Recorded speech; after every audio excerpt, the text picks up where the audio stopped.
আসসালামু আলাইকুম। আশা করি আল্লাহর মধ্যে সবাই খুব ভালো আছেন। আমিও ভালো আছি আলহামদুলিল্লাহ। কাছেও দূরে দেশ ও দেশের বাইরে আমার সকল ভিউয়ার্স ভাই আপুদের জানাই আন্তরিক শুভেচ্ছা ভালোবাসা। এটা আজকে ভিডিওটা সকাল থেকে শুরু করে দিলাম। আজকে সকালে নাস্তা বানাইতেছি, রুটি বানাইতেছি। আজকে এই যে আমি রুটি বেলা রাখছি আর একটা আছে ভাইজা রাখছি কিছুটা।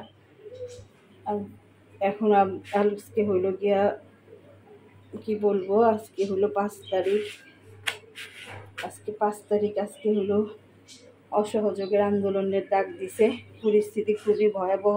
আমার ছোট ভাই গেছিল দোকান খুলতে, গেছে আর কি গেছে দোকান খোলার জন্য। আমাদের এলাকায় এখন খুবই ধাওয়া পাল্টা ধাওয়া চলতেছে, গোলাগুলি হইতেছে। ও দোকানে আটকা গেছে।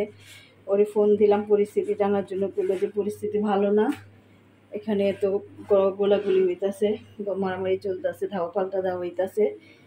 দোকান বন্ধ, এবার মানে শাটার অফ করে দোকানের ভিতরে বৈশা রয়েছে, বেরোতে পারতেছে না, আসতেও পারতেছে না। খুবই টেনশনে করতেছি। ওরা বলছিলাম যে এত তাড়াতাড়ি যেতে না, ভাবছিল হয়তো বা এলাকার ভিতরে কিছু নাও হইতে পারে। আমাদের দোকানটা আমাদের এলাকার মধ্যেই, 2 মিনিটের রাস্তা আমার বাসার থেকে। কিন্তু আজকে পরিস্থিতিটা খুবই খারাপ। এতদিন কিছু হয়নি, কিন্তু আজকে অনেক গোলাগুলি মারামারি হইতেছে। ও বাইরেতে পারতেছে না, শাটার অফ করে দোকানের ভিতরে বৈশা রয়েছে। ফোন দিতেছি কেন আসতে পারতেছি না। তো 2 সাইড থেকে ধাওয়ায় পাল্টা ধাওয়া হইতেছে, গুলি ছুটতেছে, গুলি চলতেছে। টেনশনে রইলাম। সবাই দোয়া করবেন, যে জানি সবাই খুব মানে বিপদেই আছেন, আমার মতো অনেকেই হয়তো বা। দোয়া করতেছি যাতে নিরাপদে সেফটি থাকে আর কি। ভিতরে দোকানের ভিতরে শাটার অফ করে বসে রয়েছে। ভয়াবহ পরিস্থিতি, চিন্তা করতে পারি না যে আমাদের এলাকাতে এমন হইব। এতদিন তো আল্লাহর মধ্যে কিছু হয় নাই, কিন্তু আজকে হঠাৎ করে শুরু হয়ে গেছে।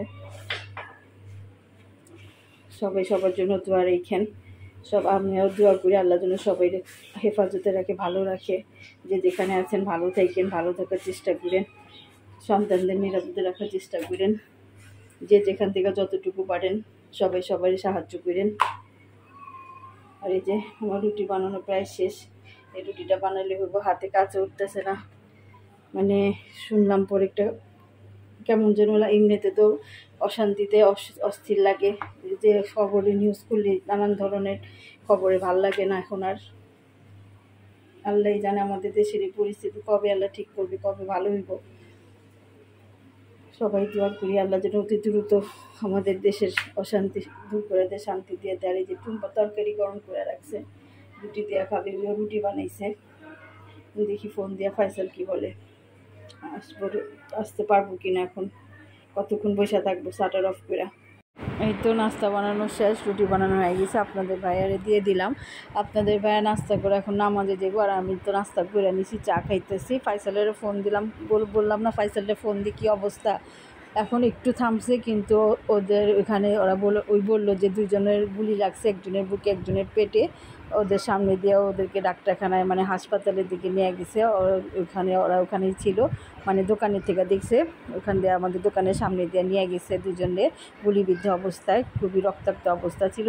এই অবস্থা দেখে আমাদের মার্কেটেরই আরেক দোকানদার মহাজন, ওরা অবস্থা তো খারাপ হয়ে গেছে, মাথাটা ঘুরে বমি টুমি করে পেরেশান, রক্ত হয়তো বা দেখতে পারে না, এই কারণে আর কি ঢলাঢুলি রক্ত যেতেছিল। ফাইসালে বললাম যে এক কাজ করে বন্ধ করে এখন আর আইসা পর, যেহেতু পরিস্থিতি স্বাভাবিক একটু কমছে আর কি। তো বলতেছে হ্যাঁ আসতেছি, নামাজটা শেষ হলে একবারে মানে আইসা পড়ি, এই কারণে আর করলো না, আসলো না। এখন বলতেছে আর একটু পরে আসতেছি। তো এই অবস্থা, আল্লাহ জানে কার মায়ের সন্তান ছিল সে, বা কার ভাই, বা কার স্বামী, বা কার কি, যারা 2 জন গুলি খাইছে আমাদের দোকানের সামনে দিয়ে নিয়ে গেছে। আল্লাহ তাদের হেফাজত করুক। আর এই যে চিংড়ি মাছ এই করে দিলাম, ভাবি আইসে, ভাবির দিয়ে চিংড়ি মাছের ভর্তা বাটাইতেছি। চিংড়ি মাছ, শুকনা মরিচ, পেঁয়াজ, রসুন সব আজকে তেলে ভাইজা দিলাম। আজকে সব তেলে ভাইজা তারপরে একসাথে দিয়ে দিছি। ভাবির তো বাইটা দিতেছে, কী রান্না করি আজকে দেখি, হাতে তেমন কাজ উঠতেছে না। বললাম না এমন পরিস্থিতিতে কাজ করতেও ভাল লাগে না, মনের অশান্তি, মানে অশান্তি তো শুধু আমাদের না, পুরো দেশ জুড়ে অশান্তি চলতেছে। দেশ ভালো না থাকলে আমরা কি ভালো থাকতে পারি? আমাদের কি ভালো থাকার কথা বলেন? দেশ ভালো থাকলে আমরা আলহামদুলিল্লাহ আমরাও ভালো থাকি। দেশেরই অরাজকতা পরিস্থিতিতে আমরা অবশ্যই ভালো থাকতে পারি না। আমরা তো দেশের জনগণ হিসাবে, দেশের মানুষ হিসেবে, কারণ দেশটা তো আমাদের সবার, এই এই দেশটা তো কারো একার না, সবাই আমরা দেশের জনগণ। দেশটা আমাদের আমরা সবাই দেশটাকে ভালোবাসি, আমাদের দেশকে আমরা সবাই ভালোবাসি।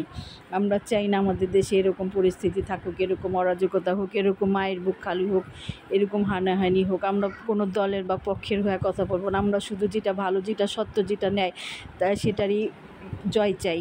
অন্যায়ের কোনো জয় আমরা চাই না, আমরা সত্যেরও পরাজয় চাই না, আমরা সত্যের জয় চাই, অন্যায়ের পরাজয় চাই। এটাই হলো আমাদের চাওয়া সবার কাছে। আর এই যে এখন বিকালে নাস্তা রেডি করতেছি, বিকালে হইলো মুগলাই বানাইতেছি, মুগলাই করতেছি আর কি নাস্তার জন্য। কি করব, সব হঠাৎ করে তো আবার কারফিউ দিয়ে দিছে, এই কারণে কারফিউর মধ্যে কি নাস্তা পানি আর কই থেকে নিব, ঘরেই নাস্তা বানালাম। নয়তো আমরা সাধারণত বাহির থেকেই নাস্তা বানিয়ে আনি, না বাহিরে নাস্তা খাই। আর দুপুরে যা রান্নাবান্না করছি তা কোনো মতো রান্নাবান্না করে কোনো মতো আপনাদের ভাইয়া পরে আইসা পড়ছিল, ফাইসাল আপনাদের ভাইয়া নামাজ পড়ে সবাই আইসা পড়ছে, সবাই নিয়ে দুপুরে খাবার দাবার করছে। আর ভিডিও করি নাই, ক্যামেরাটার হাতে নিতেও ইচ্ছা করতেছিল না। কী করব, আপনাদের সাথে তো সব কিছু ভালো মন্দ শেয়ার করি। আমার মতো যারা অন্য যারা আছেন ব্লগার ভাইয়া আপুরা, তারাও নিশ্চয়ই এমন পরিস্থিতিতেই আছেন, এমন পরিস্থিতি ফেস করতেছেন। কিন্তু আমরা দোয়া করি আল্লাহ সবাই হেফাজতে রাখুক, সবাই সুস্থ থাকুক, সবাই নিরাপদে থাকুক, এই আশাই দোয়া করি। এই যে সবাই এখন মুগলাই খাইতেছে মেয়োনেজ দিয়ে, আমি একটু চা খাইয়া নিলাম, সকালে খাইছি আর এখনও নাস্তা করে একটু চা কিনে নিই। আমি টুম্পা শম্পা সবাই খাইতেছি।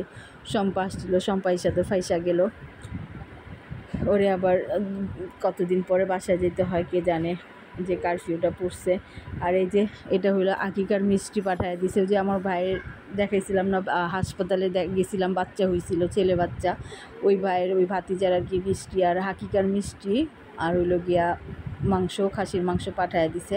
আর আজকে ছিল ফারিয়ার জন্মদিন, তো বাচ্চা মানুষ তো আর কিছু বুঝে টুঝে না, এই জন্য আর পাপা বড়ার জন্য একটা মানে ফাইসালার জন্য একটা কেক নিয়ে এসে, ফারিয়া তো ফাইসালের মেয়ে, আর ফাইসাল হলো আমার ছোটো ভাই, তো ফারিয়া আমার ভাতিজি, ওর যে জন্মদিনে আজকে, এই জন্য বাচ্চা মানুষ মন খারাপ করবে, তা ঘরে ভাবি আর কি তেমন কিছু করা হয়নি, শুধু একটা কেক এনে দিছে, ও কাটতেছে, ও তো কাপড়টাও চেঞ্জ করে নেই, দেখেন ঘরের কাপড়ই পরা আছে, জাস্ট একটু হাসি ফুটানোর জন্য মুখে, যাতে বাচ্চা মানুষ একটু থাকে, হাসি খুশিতে থাকে, একটু আনন্দেতে থাকে। ওই যে ওরা তিনজনই আছে, আদিব, ফারিয়া, ফারহা, ওদের তিনজনেরই তো খুশি। আর ফারহা কতটা খুশি দেখেন, মনে হইতেছে ওরই জন্মদিন, তো আদিব, ফারিয়া, ফারহা তিনজনে কাটতেছে।